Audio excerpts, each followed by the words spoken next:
Hello friends, and this is from Chambers. Today we'll be having a discussion on the new bacteria, that is Streptococcus pneumoniae. Okay. In the last topic we had talked about the Enterococcus. Before going for the pneumococcus, I want to discuss a small bacteria, that is Strep viridans. A small bacteria, that is Strep viridans. So let me share the screen and yeah. So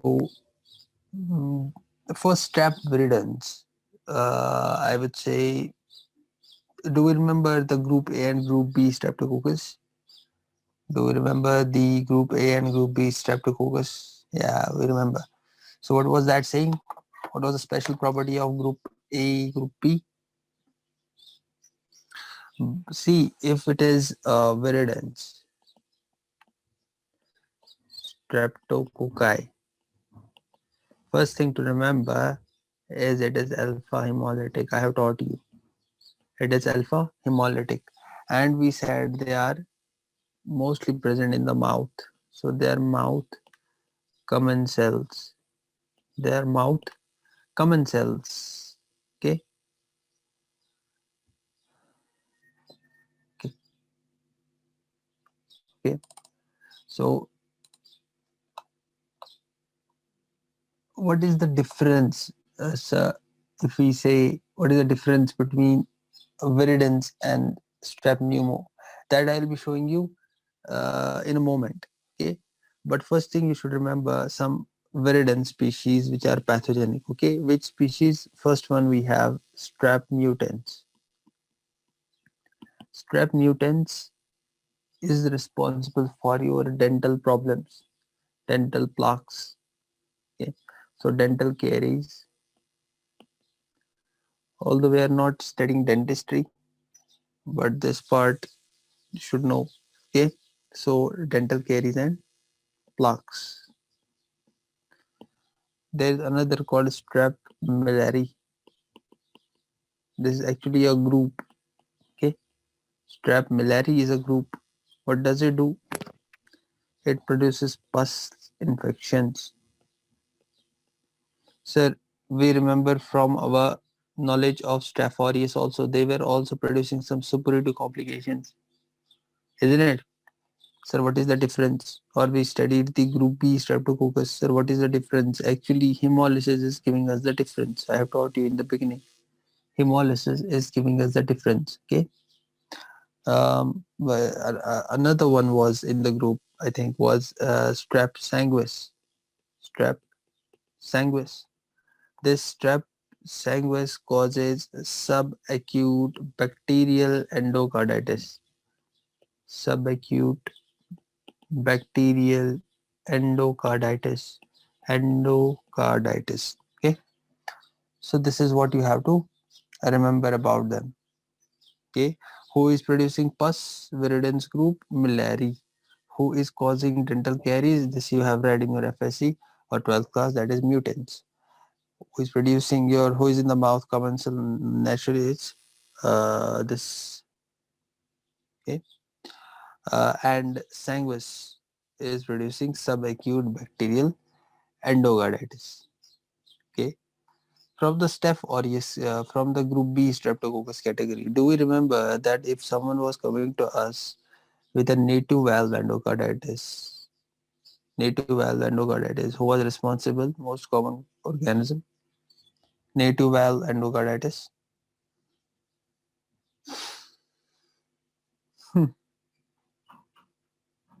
Don't sleep, answer me. This is what you have to learn. Microbiology is volatile, you have to learn. Very nice answer. Okay. Strep sanguis and subacute bacterial endocarditis. Okay. Sir, which one is non-pathogenic? Since you are saying that viridans are present normally, not only also in the mouth, also in the respiratory tract. Okay. It's not only in the mouth also. It's like oral cavity plus your upper respiratory tract. Okay. This has many commensals, so natural flora. So which one is non-pathogenic and very much present in chains? So you should remember it's strep salivarius. Strep salivarius. Okay.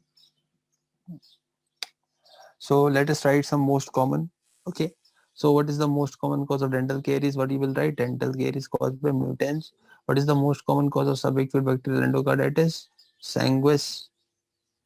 What is the most common cause of late valve endocarditis? Prosthetic valve. So sanguis again. Sanguis for two. That is late valve prosthetic valve. Isn't it? Prosthetic valve late. Very late. Sanguis. Subacute bacterial endocarditis.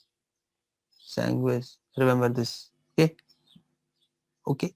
No problem. How will you treat the patient? If the patient is, usually we see the patient is sensitive to penicillin, but if patient is already neutropenic, what is neutropenic?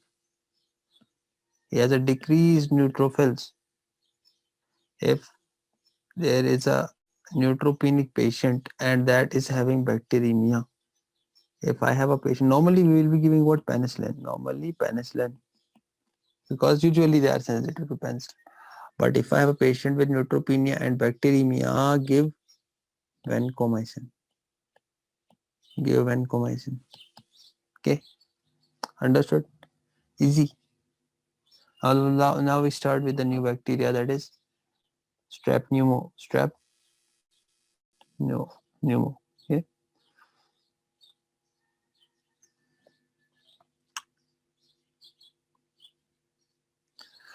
By the way, even if they ask you about, forgot to tell you, this Viridance, if they ask you, is it gram positive? Yes, it is gram positive. Is it alpha hemolytic? That is, you already know. Is it cocci? Yes, sir, it is cocci. I want to tell you these things, for your revision, because it won't be written so much in detail. So, what was the difference? It was optochin resistant, isn't it? Optochin or bile insoluble. We have done everything in the beginning, I hope. Okay. So, what actually, I want to tell you a clinical thing. Long time back, I saw in my clinical vignette. So the question was saying that,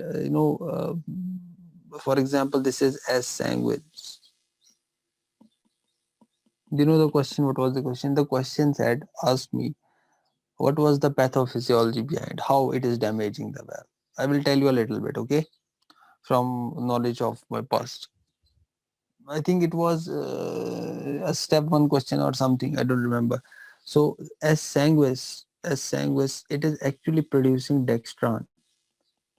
This produces dextran. Now, what happens when they produce dextran? This dextran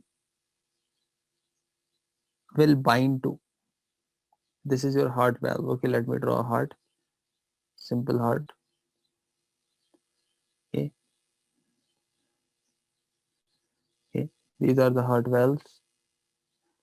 This is your tricuspid. This is your mitral valve. Okay, and if you see, if this heart valve is damaged, for example, let me take this heart valve out, and this has a leaflet. Heart valve has a leaflet. Now, if for example I have an abrasion here or I have some injury here, so what will happen is here, because it is made up of endothelium, endocardium. So definitely once you are damaging the endocardium, you will start a coagulation cascade and you will have a platelet aggregation. You will have a platelet aggregation. So once platelet aggregation happens here, this dextran which is producing this sanguis which is producing dextran, this will bind to this what platelet fibrin platelet mesh. Okay, this is a fibrin platelet mesh, and this condition you will be reading this more in the second year. This condition is called as subacute bacterial endocarditis. Okay, easy. Okay, so why they are called this, what trick can you remember from the sanguine? Sang means blood, isn't it? Sanguine means blood, like sanguivorous animals, isn't it? So blood means, think that in the heart there is blood only. Which blood, sir? Damage. Okay, one disease at least remember to you should remember for this trap virulence. So what you will remember? Please reply. What do you remember about this?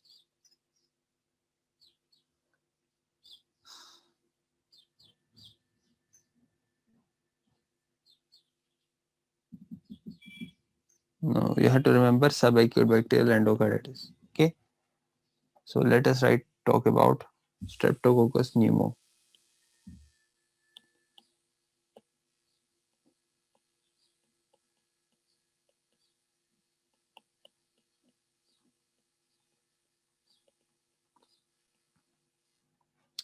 Streptococcus pneumo, important topic. Okay, understood, important topic. So first, gram positive. Second thing, alpha hemolytic. What is the shape of the lancet shaped, or it can be, can say diplococci. And then the same thing, lancet shaped diplococci. Let us write like this: lancet shaped diplococci. Okay, this is the structure.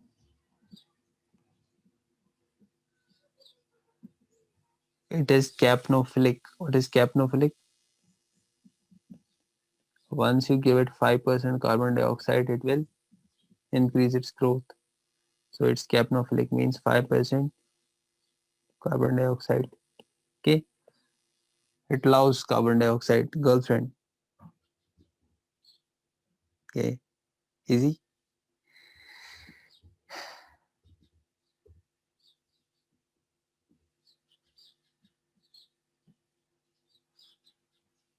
So is it capsulated or non-capsulated? Now tell me.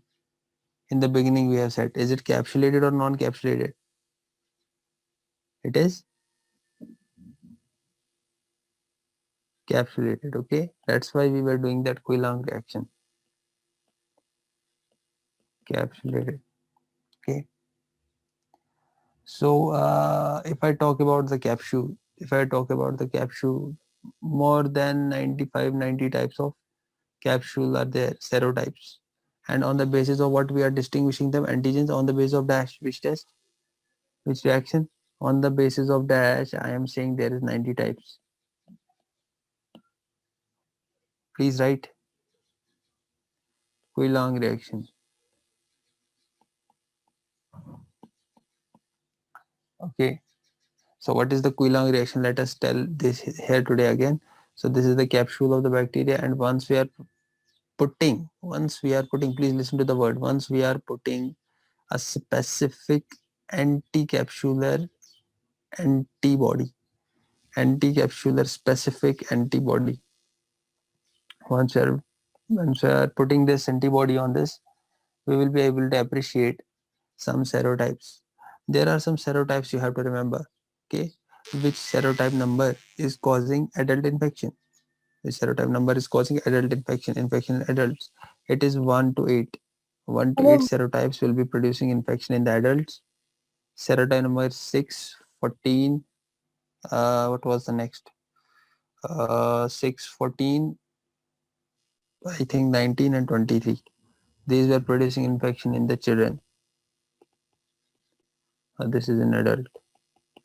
So that means if I have an infection and if I check the Quillang reaction, I will have a capsule number 4 or 5 or 6 or 8, 1 to 8, any capsule. And if a baby is having an infection, a child is having an infection, what will happen?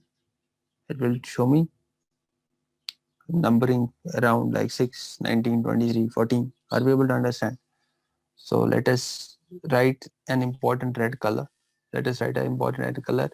Which capsule, which of the following is most virulent?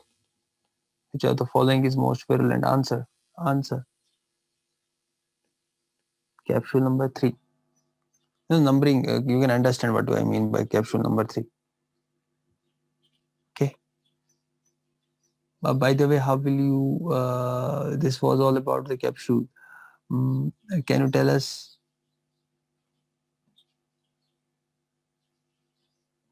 let me talk about some virulence factor. Okay, this was all about morphology and capsule. Okay. Uh, You have to remember, once you talk about the biochemical identification, you just have to remember two things: optocin sensitivity, bile solubility. Optocin sensitive, bile solubility. Are you able to understand? You have to remember that. Let me talk about the most important thing, that is virulence. Virulence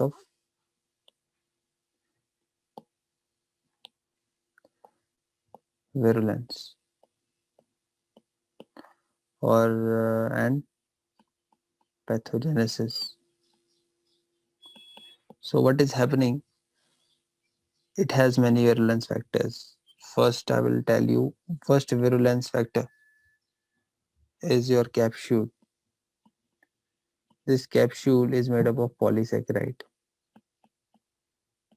Capsule is made up of polysaccharide. What is it giving? It is protecting it from phagocytosis, antiphagocytic. Antiphagocytic. Okay. And we have discussed everything. You can put this in the exam here also. Okay.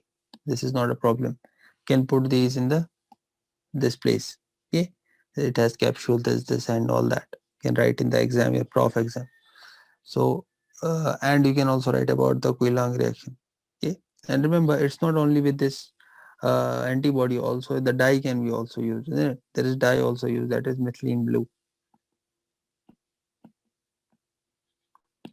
Okay. This dye is also used. Okay. Now what happens?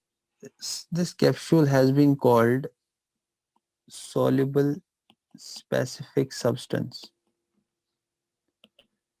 Soluble specific substance. Why called soluble specific? Because what this capsule does, it diffuses in the culture media, in the tissues. That's why they are called soluble specific substance. Okay. So in short, final for the exam, capsule detected by Quillang reaction. Okay. Second thing, it has C carbohydrate antigen. C carbohydrate antigen. Okay. This carbohydrate is a polysaccharide, or you also call it in short C substance. C substance. Now the C substance, it is called SS. What is SS? Species specific. Species specific. Okay.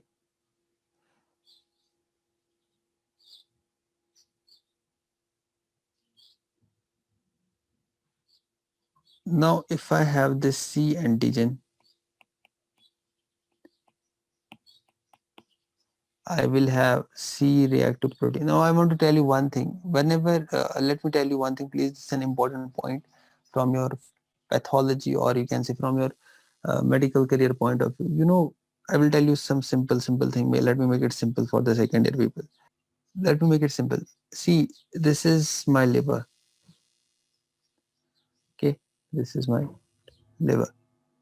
Now, this is the circulation. What happens whenever I have infection? Please, whenever I have infection, and okay, not talk about infection. It can be any inflammation. Let me take an example of inflammation. Now, whenever your inflammation in the body happens, I want to make it simple because it's not for you people. It's a second year subject. The inflammation is happening. Liver produces proteins. Okay, liver produces proteins.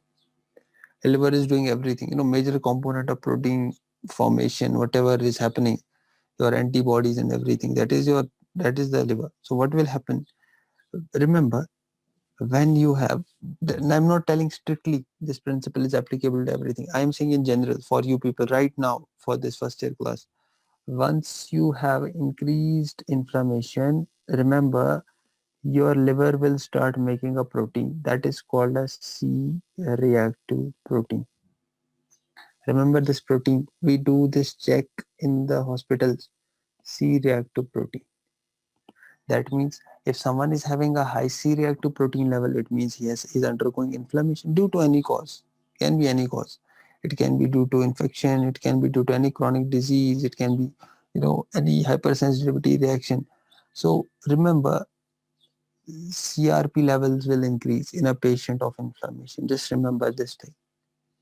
So that's why they called it CRP, on this C carbohydrate antigen. Okay. And that means if I take a syringe, for example, let us have a hypothetical understanding. This is a syringe and I put C antigen. Remember, what will increase in the body? What will increase in the body? If I am putting C carbohydrate antigen into the blood vessel, what will increase in the body, the patient? C reactive proteins. That means if someone is having more inflammation, he has been having CRP for a long time. He has been having inflammation for a long time, isn't it? So this is an indicator of your something is happening in the body. At some place there is inflammation is happening. Okay. That I will be teaching the second year in the pathology Saturday. Okay.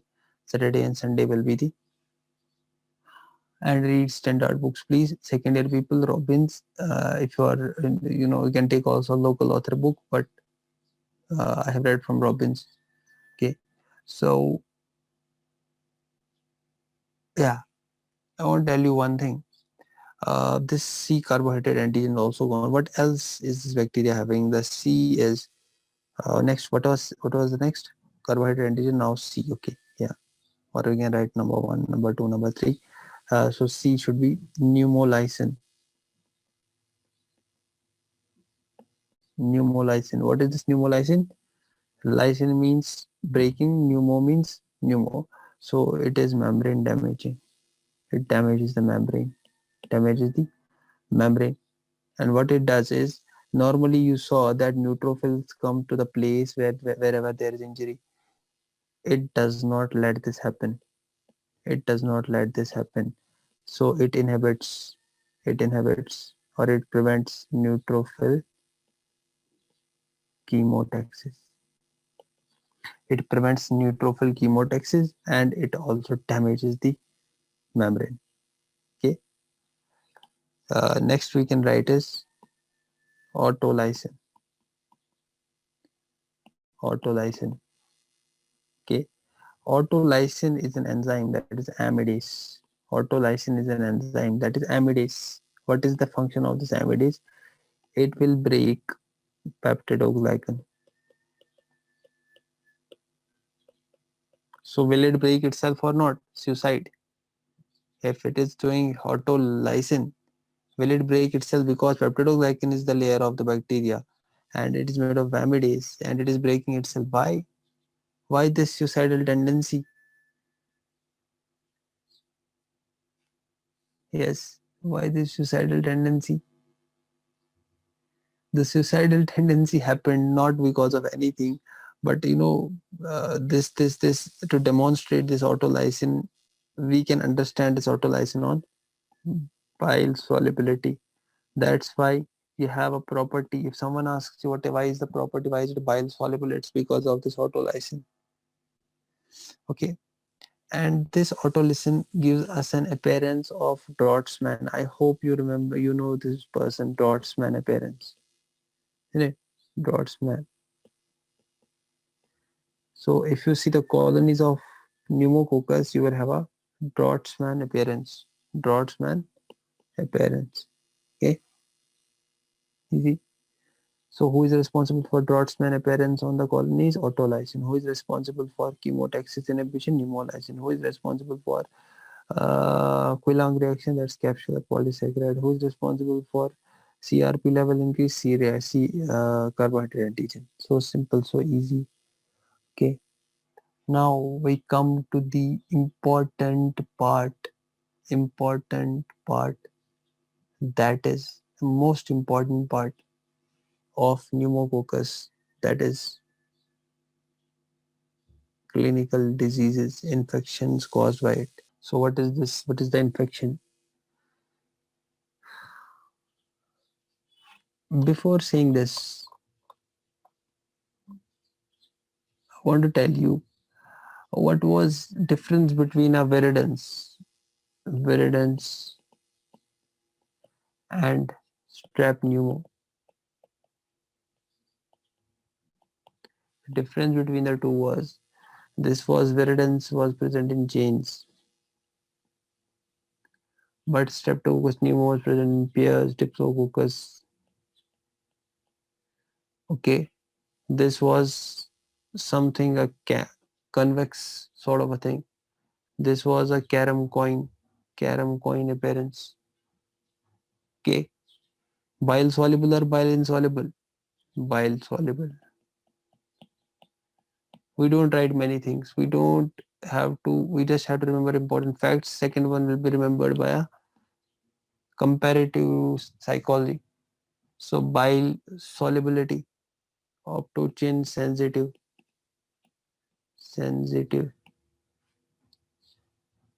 and we have a compound in biochemistry that is inulin. We'll be reading this inulin in the glomerular filtration rate in the kidney.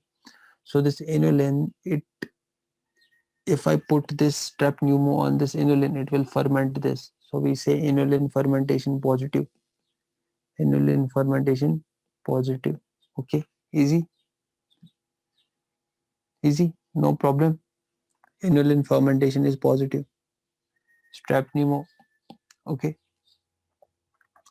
What was Viridans doing? Viridans was doing upper respiratory tract infection, and it was present in the not it was the local flora. It was the local flora of upper respiratory tract. Okay. What about strep pneumo? That is also the flora of your upper respiratory tract. Okay. Now write some important facts about the infections caused by it. This was for you people. Okay. So what can it do? It can cause, let me divide the infections into two types for the for making it more simple. Okay, we have invasive infections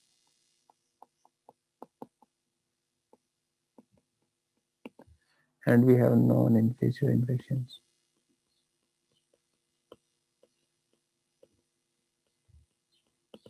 Invasive infections and non-invasive infections. Now invasive you can understand, isn't it? Invading. Okay, so what can it cause? Invasive infections. See, most common invasive infection caused by it is most if I talk about, no, not most common, let us write like this. If I talk about the first, that is meningitis. Okay, it causes meningitis. So meningitis, which people will it be causing it? Now let us make a simple thing. I will tell you a simple thing. It will confuse you. How to tell you? Let me tell you like this. Let me make it like this. See, meningitis can be caused by Listeria monocytogenes. Meningitis can be caused by even the same bacteria, meningitis itself, meningococci. But where will you understand that? Is it the meningitis caused by strep pneumo? Is it the meningitis caused by Listeria monocytogenes? Who is causing the meningitis? So you have to remember like this. Let me make it like this. If the question is asked, which people will not have an invasive meningitis caused by strep pneumo? Listen to my words. Or I can take like this. I will tell you the three people. What? Rule of three. Three people who will not have meningitis caused by, no, not have meningitis caused by strep pneumo. Easy. You understood the question first. There is no reply. Meaning thereby, we should get the people on audio. I'm telling you three people in which if they are having meningitis, three people are having meningitis, the cause will not be strep pneumo. The cause will not be strep pneumo. So who are the three people? First, our little baby cute, that is neonate. Neonate, neonatal meningitis. Okay, easy. Second thing, HIV patient and age group of 15 to 25 years. If these people get meningitis, don't think of strep pneumo. Don't think of strep pneumo. Okay. Rest people, tell them, yeah, maybe you have strep pneumo. Yes, yes. 40-year-old person, normal, no immunodeficiency, no immunocompromise. Okay. Meningitis, laga do. Okay. So, neonate HIV and 25. Okay. So, if I am 30 years old, then suspect what? No strep pneumo, isn't it? If I am 45 years old, no strep pneumo. But if immunocompetent, not compromised. So, what else can this invasive? Why I wrote this in non-invasive? What happened? Why I wrote this in non-invasive? I'm very sorry. I should put it in invasive infection. And meningitis is inside, isn't it? So I'm sorry. Please correct it. It was a mistake. So meningitis, neonate, HIV, and 15 to 25 years. It can cause pneumonia, invasive infection, isn't it? Pneumonia. Which pneumonia? We have many types of pneumonia. This causes lobar pneumonia. So this lobar pneumonia. So lobar pneumonia. Okay. What else can we write for this? By the way, which common cause of lobar pneumonia? But which common cause? You know, there are many types of pneumonia. It is the most common cause of strep pneumo is the most common cause of community acquired pneumonia. Community acquired pneumonia.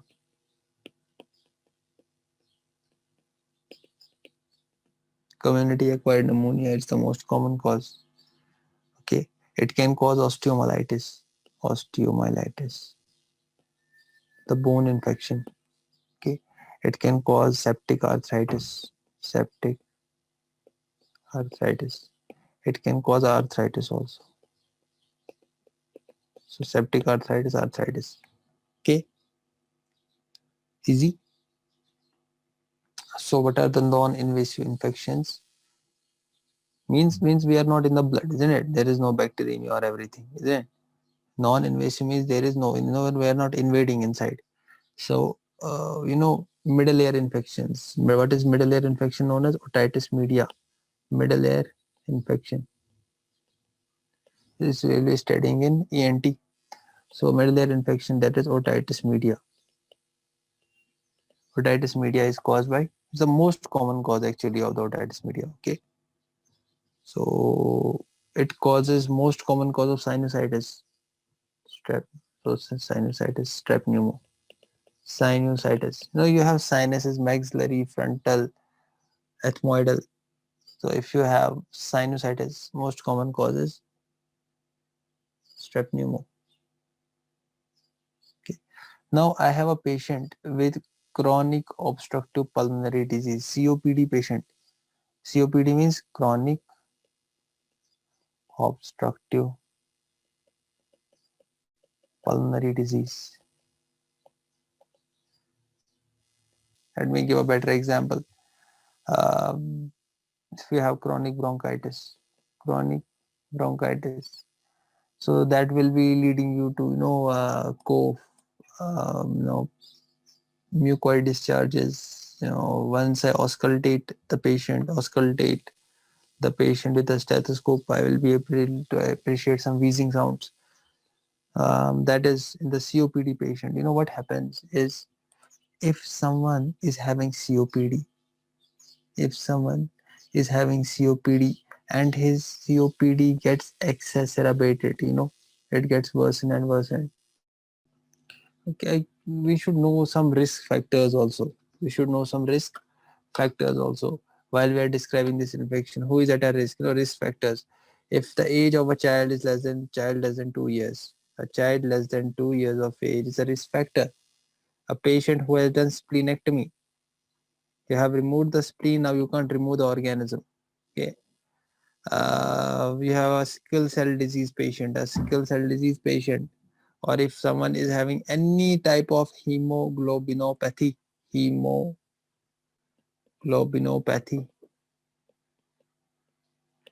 the patient will be susceptible to pneumococcal infection, because spleen destroys the capsulated bacteria. Okay, and you can't opsonize, you can't delete the bacteria, and you will have a higher susceptibility of having a pneumococcal infection. I have to sometimes become loud so that people are not sleeping. Okay, and if you already have a disease, that is a liver disease, a lung disease, a kidney disease, a heart disease, these all will be, no, these all comorbidities will be a risk factor. Diabetes mellitus, cochlear implant, immunosuppression, immunocompromised, HIV patient, this all you should be this should be on the tip of your tongue. These all will be at the risk factor of having pneumococcal infections. And we said in the children it's 4, 6, 9, 14, 18, 19, 23, which is causing the serotype, which is causing your infection. In adults, I told you 1 to 8. Understood? Most virulent 3, second most virulent 7. So they will ask you first most virulent 3, second most virulent 7. Okay, easy. Is there any question? Now lab diagnosis, optochin and all that. You have to remember that carom colony appearance, who is giving the pneumococcus, convex colonies, virulence. These are the points: lanceolate shaped, flame shaped, pneumococcus, round, oval, virulence. Okay, inherent fermenter, pneumococcus, soluble bile, pneumococcus, Drotsman appearance, pneumococcus, capsule, yes, virulence, no. Easy, life made easy. Two most important things to study about pneumococcus. The best part, that is from the pediatrics point of view, your PSM point of view, and from your microbiology point of view, that is vaccines. We give pneumococcal vaccines. We have two types of vaccines. We have pneumococcal conjugate vaccine PCV13 and pneumococcal conjugate vaccine PPSV23. Tip of the tongue should be remembered. So let us write like this. Let us first treat pneumococcal infection. So treatment of pneumococcal infection. Okay. So what is the treatment? Drug of choice. Drug of choice is penicillin G. Drug of choice is penicillin G. And if a person is having allergic to penicillins, then we will go for cephalosporins. So which cephalosporin? Ceftriaxone. Now patient, there is a child. That child came to me with acute otitis media. He came to me with acute otitis media. So you should give him what? Oral amoxicillin. And again, that allergy principle will be applied here. Okay. So there is one important topic that I want you to know, that is this vaccines. This will also come in the treatment part. Okay, vaccines. Please put a big star on this. A 7-star question will be asked from this. How to make a star? Okay, first A and then this, first this and then this. Okay. So how many stars I have made? You may be appreciating. You should be by now understanding that how much important it is. Now see, as a doctor, as a physician, as a clinician, it's not only the duty of you to treat the people, it is also the duty to prevent a disease to happen, as being a health leader, as being a doctor. So as being an efficient doctor and very much concerned, you should remember that which age group, which people should I give this vaccine, these pneumococcal vaccines, so that I can prevent the disease to happen. Isn't it? Isn't it? Isn't it my duty? Isn't it? So as being a physician, I should know that if I remember that a patient is like I told you, a risk factor. A child is a risk factor, for example. See, I wrote here, child is a risk factor. A splenectomy patient who has undergone splenectomy should be immunized, to prevent the infection from capsulated bacteria. If they have a capsulated infection, the things will worsen. So to prevent the people, these age group people, which people will I start giving? It should be on the tip of the tongue. All the risk factors which we are posing. For example, there is a patient who has a splenic dysfunction. There is a patient who has a sickle cell disease. There is a patient who is having HIV. There is a patient who is having chronic lung diseases, chronic kidney diseases, chronic liver diseases, diabetes mellitus, any CSF leaks, cerebrospinal fluid leaks, any cochlear implant, or if a patient is having the age greater than 65 years, you have to provide them a vaccine, that is PCV20, PPV23, that is 23 valent pneumococcal polysaccharide vaccine. That is recommended for those. Why? Because they are at a higher risk of infection. We want to prevent. So how many types of pneumococcal vaccines we have? Please remember, we have two types of pneumococcal vaccines. Let us write it with green because we are preventing. So pneumococcal vaccines, two types. So the talking about this pneumococcal vaccine, we have two types, that is pneumococcal polysaccharide vaccine 23 and pneumococcal conjugate vaccine, that is PCV30.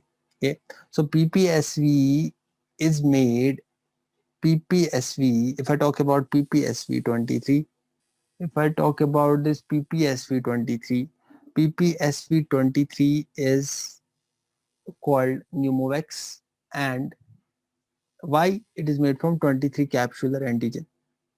Okay, that's why called 23 valent. This PPV23 is basically a T cell independent vaccine. What does it mean? That is, I can't give this vaccine to a child less than 2 years of age, because the child can't evoke an immune response. And the child has low immune memory. So it's poorly immunogenic. It is poorly immunogenic in people who are having age less than 2 years.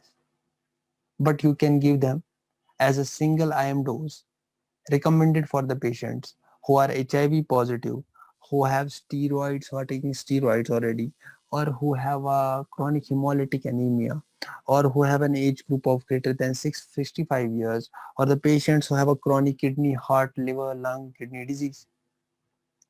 In those patients, you will be recommending this polysaccharide vaccine. Okay, polysaccharide vaccine is done. Okay, now talking about this pneumococcal conjugate vaccine, if to produce this pneumococcal conjugate vaccine, I am using a diphtheria toxoid. I am conjugating this with diphtheria toxoid.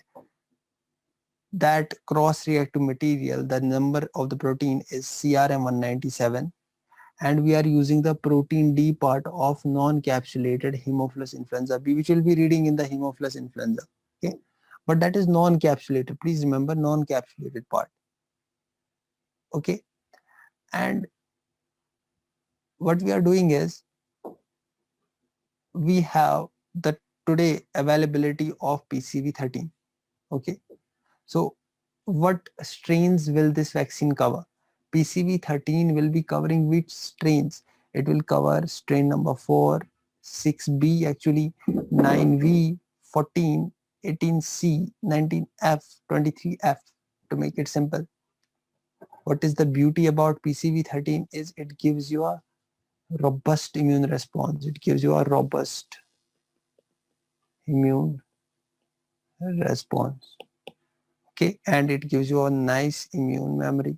Okay, what do you mean by this 13? By the way, it's easy. 13 means I'm conjugated 13 capsular antigens to a carrier protein. Carrier protein is who? Who is the carrier protein? CRM197 is the carrier protein. So this is acting me as a carrier. This is a carrier. Okay. This is what is the CR. Do you know what is this CRM 197? It is simple. It is, you know what is, it is just a non-toxic toxin. It is non-toxic toxin from which C. diphthery. So we call it CRM 197. Okay, there was a brand name I remember, that is Prevnar 13. Prevnar 13. Okay, so this is what you have to remember. And if I talk about my immunization schedule, we are giving it at the ages of 6, 10 and 14 weeks, and we give a booster dose at 12 to 15 months. Okay, so what should be the minimum according to vaccination schedule? What should be the minimum age to give first dose? It is 6 weeks. Minimum dose to give is the first week. First dose to give is in the 6 weeks, minimum dose, minimum age. And between the between the doses, what should be the interval? 4 to 8 weeks. 4 to 8 weeks. You should check your country's immunization schedule in your PSM part. No need to right now go into that detail. But for the microbiology point of view, you have to remember these vaccines from the pediatrics point of view also. Okay, I hope you have enjoyed this lecture. And if you haven't subscribed to my channel, please subscribe. I will be uploading all the videos of 19 subjects of MBBS. And see you all next time. Thank you.